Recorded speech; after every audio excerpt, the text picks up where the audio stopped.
Hai people, ketemu lagi di Ini Usahaku. Kali ini kita lagi ada di butiknya Ferry Setiawan. Dan lihat dong, koleksinya cakep-cakep banget nih. Warna ungu kesukaanku banget.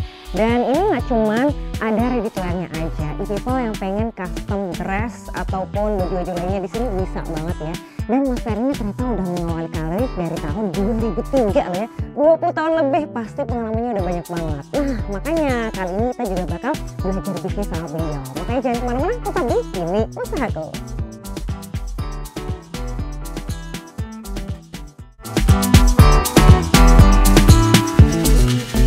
Oke people, sekarang kita sudah bersama dengan Mas Ferry Setiawan, owner dari butik Ferry Setiawan. Mas Ferry apa kabar? Baik, nggak ketemu lagi kita. Iya, sehat kan ya Mas? Amin, sehat, alhamdulillah sehat. Senang banget loh bisa main ke butiknya ya, karena tadi dari bawah kita ngeliat ada baju-baju ready to wear-nya yang aduh keren-keren banget.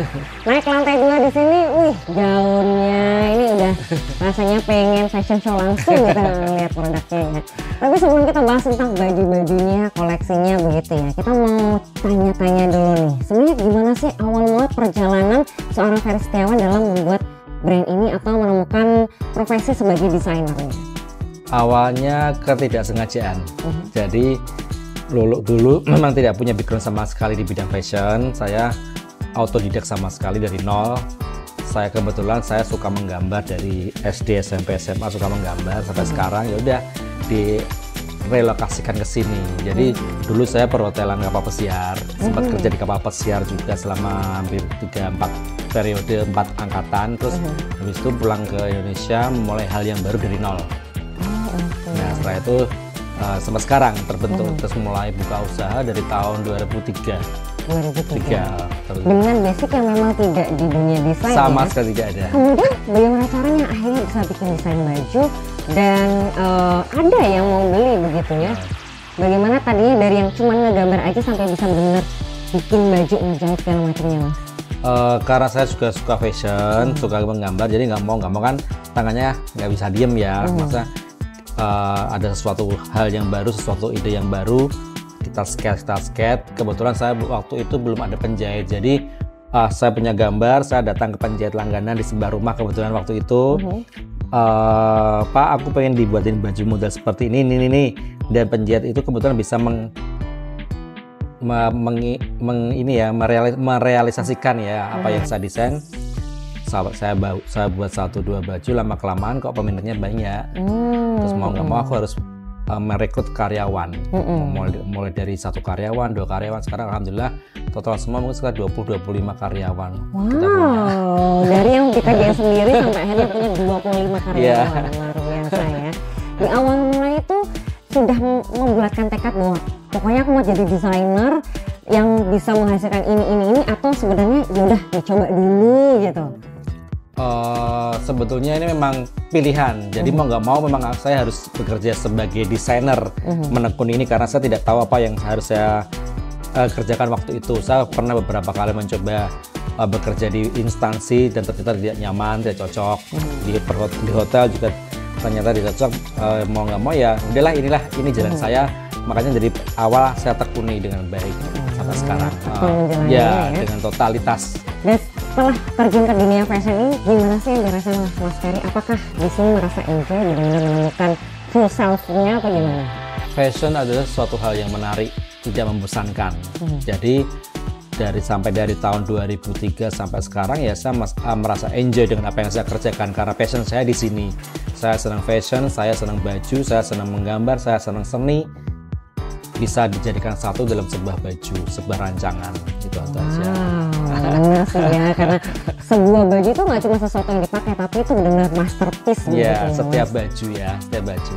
Oke, nah perjalanan dari tahun 2003 sampai sekarang berarti hampir 20 tahun lebih lah ya. Itu bagaimana Mas naik turunnya? Pasti kan pengalamannya sudah banyak sekali ya.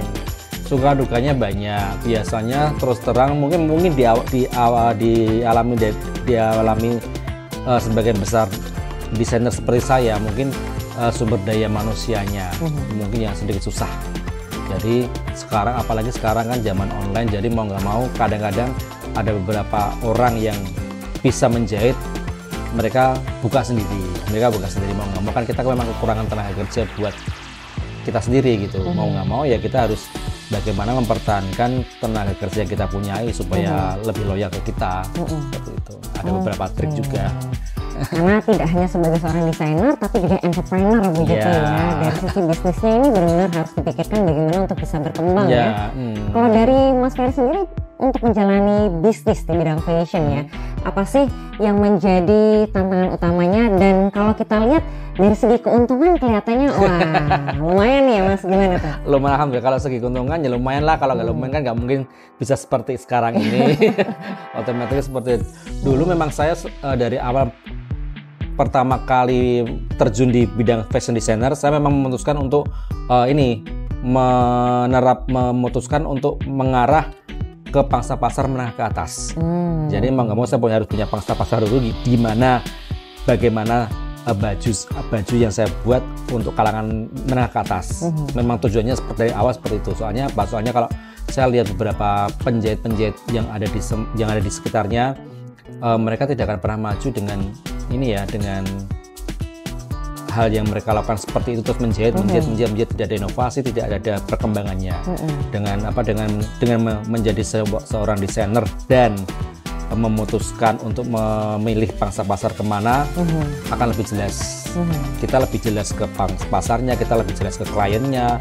Kadang-kadang kita belajar dengan klien juga mengenai model desain dan lain-lainnya. Coba kalau misalnya maaf, kita sebagai penjahit biasa yang terima jahitan selesai sudah, kita nggak pernah belajar. Kita make more money tapi kita nggak pernah belajar.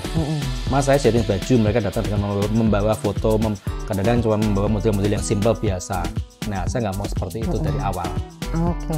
Dan lalu bagaimana caranya jika kita sudah menentukan mau mengambil pasar yang high end begitu ya? Untuk bisa memenangkannya gimana nih Mas Ferry? Pertama desain, yang kedua kualitas, yang ketiga manajemen ke dalam sama manajemen keluar, promosi dan lain-lain. Yang keempat mungkin packaging dan lain-lain. Itu sangat membantu. Bahkan sampai packaging pun sudah diperhatikan betul ya. Oke. Setelah ini kita masih akan belajar banyak bersama Mas Ferry ya. Jadi buat itu jangan kemana-mana, tetap bersama kami di Ini Usahaku.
Masih di Ini Usahaku episode Ferry Setiawan. Kita lanjut ngobrol bersama Mas Ferry.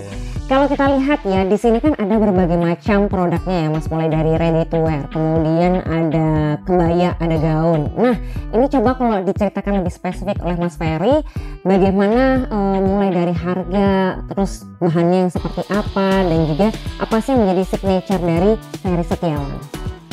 kita membuat beberapa membuat 2 lini. Satu lini yang ready to wear, yang kedua memang kayak gaun-gaun yang seperti saya pajang di sini sama kebaya. Ciri khas dari kita adalah di detailnya yang bisa dilihat di sini ya. Kita memakai beberapa detail yang mungkin beberapa desainer juga memakainya. Seperti kita menggunakan bahan-bahan lain, bahan-bahan organza dan lain-lainnya, kita jadikan satu desain. Tidak hanya sekedar mengaplikasi menempelkan brokat ke dalam baju, tapi harus ada beberapa itu menghasilkan efek timbul ya. Jadi bisa benar-benar keren istilahnya. Seperti di atas itu juga kita memainkan di bordir juga sama payetnya. Untuk yang ready to wear-nya kita memang dibuat lebih simpel dengan tetap menaruh signature dari Ferry Setiawan sendiri. Pemilihan bahan jauh lebih murah untuk yang ready to wear-nya, tapi tetap kualitas kita utamakan dan tidak monoton. Jadi misalnya saya membuat model baju A, itu biasanya saya buat model satu baju satu bahan. Misalnya ada model yang sama lain tapi tetap beda bahan, jadi tidak akan pernah kembar nantinya untuk ready to wear-nya. Walaupun modelnya sama tapi tetap beda bahan, seperti itu. Jadi selalu beda begitu ya, ada yang menyamai benar-benar full sama gitu. Kalau kita lihat berarti dari yang ready to wear ya, ini apakah hanya batik saja atau mungkin ada koleksi casual juga? Ada beberapa, baju muslim juga ada, koleksi kebaya casual juga ada, macam-macam ada di bawah semua. Nanti bisa dicek di bawah. Oke. Dan selain itu di sini ya, di butiknya Mas Ferry Setiawan, alamatnya di mana Mas? Semeru Raya 1C. Semeru Raya 1C, dekat Akpol sebenarnya langsung ya. Selain di sini ada di mana lagi untuk kita tahun kemarin kita buka di gerai di bandara juga, di penerbangan lantai 1. Sama bulan ini kita baru buka juga bekerja sama dengan Hotel Metro Semarang. Semakin mudah untuk diakses ya koleksinya Mas Ferry. Dan gimana Mas dengan hadir di bandara, di hotel, untuk penjualannya gimana? Penjualannya lumayan juga untuk yang bandara udah setahun ini. Lebih laku ke ini produk-produk yang lebih simple, yang lebih ready to wear, lebih istilahnya lebih loose, yang mereka ambil. Maksudnya kebanyakan kita kalau blus ya biasanya yang over size lebih besar, yang tidak terlalu pas di badan, terus model-model yang simple dengan detail yang unik, sama kemeja ukuran besar. Soalnya kan kita tahu sendiri kalau size-nya besar kan susah untuk didapatkan di pasaran. Kita memang sengaja menjual size dari XL ke XXL kemeja ukuran besar, dan itu lumayan sold out. Soalnya ya kalau kalangannya high end biasanya subur sih. Oke. Dan kemudian kalau kita lihat untuk gaun-gaun seperti ini ya, proses pengerjaannya mulai dari berapa lama, kemudian untuk kita kalau mau pesen, nah itu prosesnya gimana? Apakah harus ketemuan dulu atau bisa buy online atau seperti apa? Untuk proses pemesanannya biasanya untuk pelanggan-pelanggan baru bisa online juga. Kita punya beberapa klien di luar Jawa yang sudah beberapa tahun ini tidak pernah ketemu juga ada. Jadi by phone, by video call. Jadi mungkin mulai dari pengukuran, contoh bahan dan lain-lain, mereka kebetulan sudah percaya ke kita. Untuk kain-kain baru biasanya kita sampel kain dulu, sampel kain sama warna. Kalau memang misalnya aksesnya cocok, baru kita proses untuk pemesanan bajunya. Keren banget ya, mau jarak jauh pun tetap bisa gitu ya. Teknologi soalnya sekarang ya. Memanfaatkan teknologi yang sudah ada. Tapi paling banyak ini dari mana Mas? Luar Jawa biasanya kebanyakan. Luar Semarang, kebanyakan luar Semarang. Untuk pengerjaannya berapa lama? Pengerjaannya mulai dari 2 mingguan lah kalau buat baju-baju dress kayak gitu. Tapi kalau blus paling jahit saja mungkin sekitar seminggu udah bisa. Kalau pelanggan lama ya, kalau pelanggan baru kan sedikit lama. Karena apa? Karena kita belum tahu ini karakteristiknya pelanggan baru kita. Mau seperti apa, mau dibuat ketat, mau dibuat longgar, mau dibuat ini, mau dibuat apa, kan kita belum ngerti. Tapi kalau pelanggan lama, yang seperti saya bilang tadi, sehari pun bisa jadi. Oke, kelihatannya kalau dari cerita Mas Ferry ya, ini punya banyak pelanggan loyal ya. Gimana sih Mas cara untuk menjaga keloyalan customer terhadap produk kita? Satu, kita update di sosial media. Dengan begitu mereka bisa mengerti apa yang kita kerjakan. Update fashion. Yang kedua, kita memang setiap bulannya melakukan personal touch ke klien loyal. Entah itu pengiriman makanan, entah itu pengiriman souvenir, entah itu pengucapan ucapan selamat ulang tahun atau anniversary apa ke klien-klien. Jadi mau nggak mau ada kedekatan emosional antara kita dengan klien-klien kita selama ini. Oke, after sales-nya aja keren banget loh ya, pantas pada loyal ke sini. Oke, dan kira-kira rencana ke depan nih, Mas Ferry ada plan apa? Mungkin mau bikin cabang baru atau mau mengeluarkan koleksi terbaru? Untuk terdekat ini kita mau ada acara di Jogja Fashion Week 2024 di Jogja. Sama kemarin masih nego lagi yang untuk Kudus Fashion Week. Jadi masih nego, kan ini kan masih baru di Kudus. Jadi saya takutnya yang di Kudus itu istilahnya serame yang diadakan di Jakarta apa di Jogja seperti itu. Oke, karena pasti harapannya bisa banyak yang nonton, banyak yang tahu. Dikenal ya. Oke, baik. Semoga lancar semua plannya untuk Mas Ferry. Dan juga buat people yang punya usaha unik menarik lainnya pengen kita ikut, silahkan DM aja ke Instagram @semarangpemkot. Buat usaha terpilih akan kita liput secara gratis. Dan juga buat people jangan lupa untuk di subscribe YouTube channelnya Semarang Pemkot, karena kita punya banyak program dari hari Senin sampai hari Minggu buat people semua. Jangan lupa saksikan terus Ini Usahaku hari Kamis. Dan kalau gitu saya Hanina Malika beserta Mas Ferry dan juga kerabat kerja yang bertugas pamit undur diri. Terima kasih dan sampai jumpa.